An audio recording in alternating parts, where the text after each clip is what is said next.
Kamakailan lamang ay kinumpirma ni Senator Bato de la Rosa na siya ang kahuli-hulihang pasahero o sakay ng nasabing nga pong piloto na nag-crash at pumanaw. Kinumpirma yan ni Senador Ronaldo Bato de la Rosa na siya nga ang huling pasahero ng helicopter na bumagsak at ikinamatay ng babaeng piloto sa Nueva Ecija nitong Sabado, Pebrero 1. Sa naging programa ng isilang sa DWAR Abante Radio nitong nakaraang Lunes, sinabi ng senador na mula daw sa Cavite ay inihatid siya ng helicopter patungang sa Baguio City at naging smooth naman daw ang kanilang biyahe sa himpapawid, wala siyang naramdaman na casualties.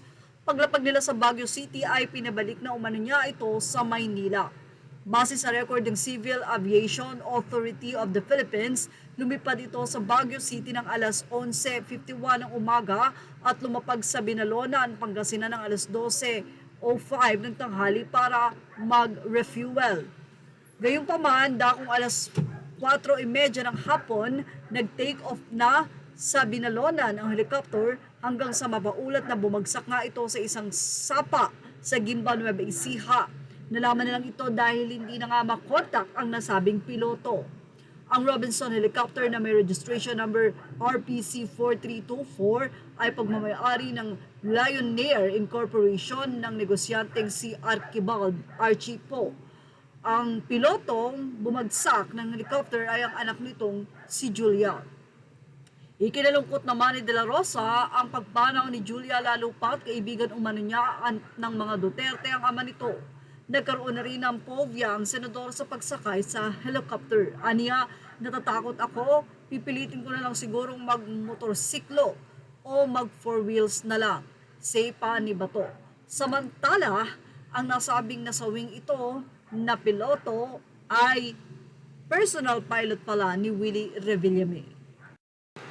Piloto ng veteran host na si Willie Revillame ang nasawi sa pagbagsak ng isang helicopter sa Gimba, Nueva Ecija nitong Sabado, February 1. Base sa naging ulat, kinumpirma ng mga otoridad na ang 25 anyos na female pilot at kinilalang si Julia Flor Po ay nagtatrabaho bilang piloto ng senatorial aspirant. Ayon sa report, agad na nagpunta si Willie sa HM Mina Funeral Service Gimba nitong Sabado ng gabi para i-claim ang labi ng piloto na residente ng Marina Bay Homes, Asia World, Parañaque City. Balitang ililipat umano ng TV host ang bangkay ng namatay na piloto sa Heritage Park, Taguig City, kamakalawa ng gabi. Matagal na umanong piloto ni Willie Sipo. Ayon kay Lieutenant Col George Calwa Jr., Gimba Chief of Police, na-recover mula sa crash site ang bangkay ng biktimang si Julia Flory Monson Po, 25, residente ng Marina Bay Homes, Asia World, Parañaque City. At ayon sa inisyal na investigasyon, naganap ang insidente dakong alas 5 ng hapon sa sitio Arimong nung Barangay San Miguel, Gimba, Nueva Ecija.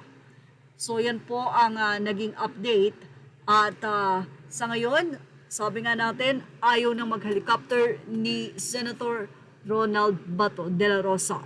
Yan ang ating showbiz top update. Thank you for watching. Images are all credit to the rightful owners.